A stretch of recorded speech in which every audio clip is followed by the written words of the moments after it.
Intelligent. L'intelligent, il essaie de trouver des solutions aux problèmes que le sage a su éviter. C'est aussi simple que ça. D'accord. Mais l'intelligence n'est pas défendue. D'accord. Mais plus que l'intelligence, la parole de Dieu nous rend sages. Et j'ai hâte vraiment d'écouter encore la parole, cette suite d'enseignements sur les proverbes qui nous amènent à la sagesse, pas juste à l'intelligence, pas juste à des informations. Mais si on est intelligent, c'est un bon début quand même. D'accord? Et la parole de Dieu fait le reste. Et ce matin, juste en quelques minutes, qu'est-ce que j'ai juste à cœur de partager un passage que je suis en train de lire, mais je vais juste l'aborder en vrac un peu ce matin et voilà. J'espère que chacun recevra ce que le Seigneur veut lui communiquer. C'est l'histoire, une histoire que nous trouvons dans Marc chapitre 5, d'accord, dont je nous lis quelques versets, on ira étape par étape. Dans Marc chapitre 5, à partir du verset 24, il est écrit « Jésus s'en alla avec lui, et une grande foule le suivait et le pressait. Or, il y avait une femme atteinte d'une perte de sang depuis 12 ans. Elle avait beaucoup souffert entre les mains de plusieurs médecins et elle avait dépensé tout ce qu'elle possédait et elle n'avait trouvé aucun soulagement. Mais elle était allée plutôt en empirant. » Et vous savez, juste on va s'arrêter un peu là avant d'aller plus loin, mais on réalise que telle est la condition du monde dans lequel nous sommes, le monde en général, mais c'est aussi malheureusement la condition de tout homme en général, mais aussi la condition du cœur de l'homme sauvé par pure grâce, mais malheureusement qui ne reçoit pas les instructions de Dieu comme on est en train de le voir depuis un moment dans le livre des Proverbes. Mon fils reçoit mes instructions. Et donc du coup, sans cela, qu'est-ce qui se passe? L'état ou la condition de cette femme nous décrit bien, décrivant aussi l'état de notre monde qui va de mal en pire. Et d'ailleurs, c'est ce que David, l'homme de Dieu, va aussi expérimenter dans le psaume 32. Bien qu'il soit cet homme selon le cœur de Dieu, vous savez, dans la vie, il y a des hauts et il y a des bas. Et David va passer par un moment un peu particulier de sa vie. Et donc, en termes de péché, bien sûr, et là, il va essayer, au lieu d'aller vers Dieu en confessant son péché, il va essayer de vivre avec, de faire comme si de rien n'était. Et là, Dieu va intervenir. Il va expérimenter cette sécheresse-là. Et il le dit si bien dans le psaume 32.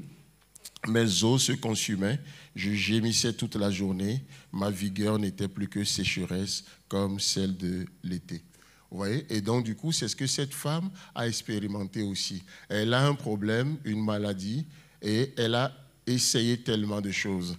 Et plus je réfléchis, j'arrive à cette conclusion que dans chaque situation que nous traversons, dans tout ce que nous vivons, il y a deux choses. Nous avons pas mal de possibilités, et elles sont multiples. Et cette femme, dans sa situation de maladie, de cette hémorragie, de cette perte de sang, la Bible nous dit qu'elle a consulté beaucoup de médecins. Elle a consulté des docteurs, elle a investi tellement de choses, non seulement son intelligence, mais son argent, elle a tout investi. Mais malheureusement, elle va de mal en pire. Elle va de mal en pire. Et j'arrive à cette pensée que peut-être, je ne sais pas ce que vous vivez, vous traversez, mais si vous êtes comme moi, en général, qu'est-ce qui se passe? Lorsqu'on est dans la situation, il y a beaucoup d'options devant nous. C'est ce que j'appelle possibilités. Et elles sont multiples, mais la solution, elle est unique. La solution est unique. Et donc, nous avons et nous aurons toujours le choix dans les situations diverses et variées que nous traversons, soit d'opter pour des possibilités ou de chercher la solution. La solution. Mais malheureusement, ce monde va opter pour des possibilités. Alors que le monde va de mal en pire, on opte pour des possibilités. Des lois qui se font, des choses qui se décident, même des lois qui se contredisent. On opte pour des possibilités. Telle personne ne m'aime pas, alors j'ai la possibilité de ne pas l'aimer en retour. C'est une possibilité. Telle personne me fait du mal, j'ai la possibilité de répondre au mal par le mal. C'est une possibilité. Et on peut en avoir plusieurs, mais la solution, elle est unique. Et dans sa situation, après avoir épuisé toutes les possibilités de la science moderne et autres, qu'est-ce qui va se passer? Le verset 27 nous dit, « Ayant entendu parler de Jésus », c'est l'unique solution en fait. C'est ça la solution. Jésus-Christ, la solution de Dieu pour l'humanité. La solution de Dieu pour nos problèmes. La solution de Dieu pour tout ce que nous pouvons vivre. Jésus-Christ. Mais combien mettent aujourd'hui Jésus de côté et ils préfèrent les possibilités, ils préfèrent faire avec des possibilités. Et Dieu nous dit non, il n'y a été donné aux hommes rien d'autre si ce n'est ce nom.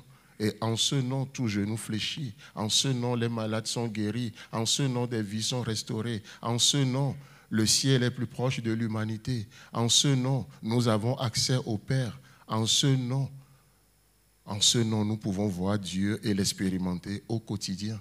Et la Bible nous dit, ayant entendu parler de Jésus, la Bible ne nous permet pas la Bible ne nous fait pas savoir ce qu'elle a vraiment entendu, mais est-il que ce qu'elle a entendu, elle en a assez entendu pour que ça puisse créer vraiment la foi en elle. Et ce que la foi vient de ce que l'on entend, et ce que l'on entend vient de la parole de Dieu, n'est-ce pas? Et du coup, si tel est le cas, si la foi vient de ce que nous entendons, alors faisons vraiment attention à tout ce à quoi nous prêtons nos oreilles. Parce que ce que nous entendons peut nous amener à la foi, ou ça peut aussi nous amener à l'effroi. Donc, la foi, ce que nous entendons crée toujours quelque chose. La foi vient de ce que nous entendons.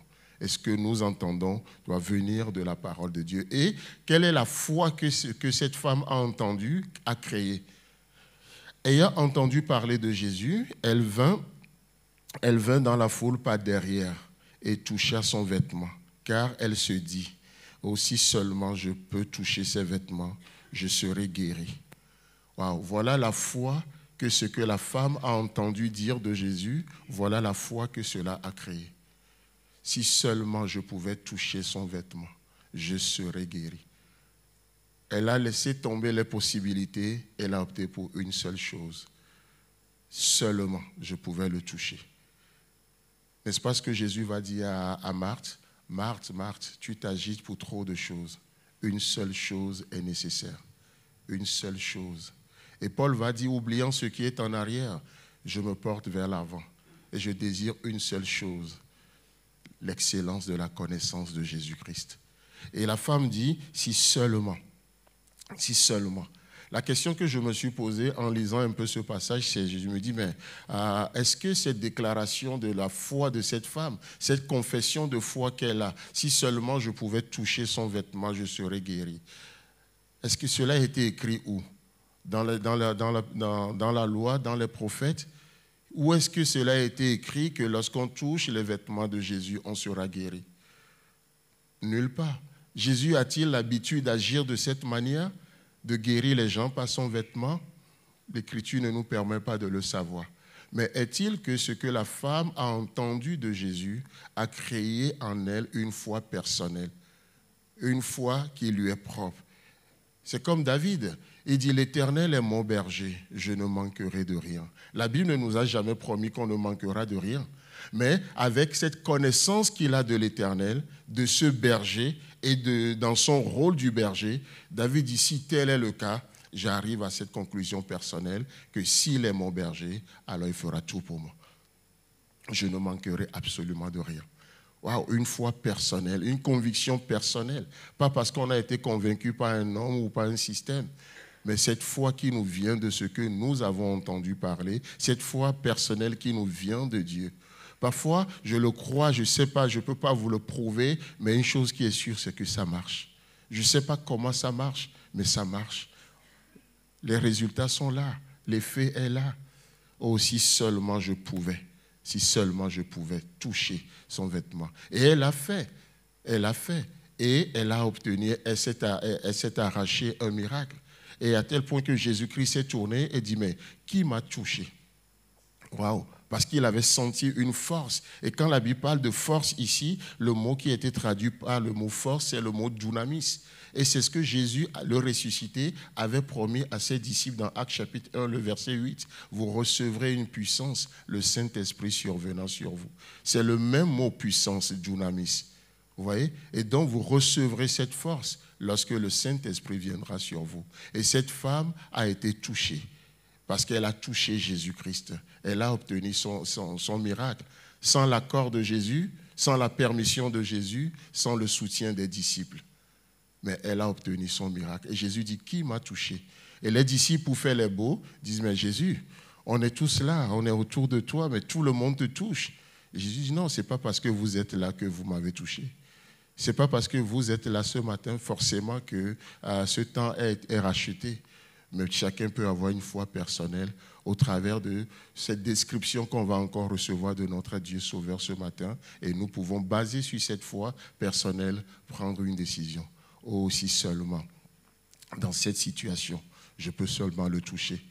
Pas des possibilités, mais la solution. La solution.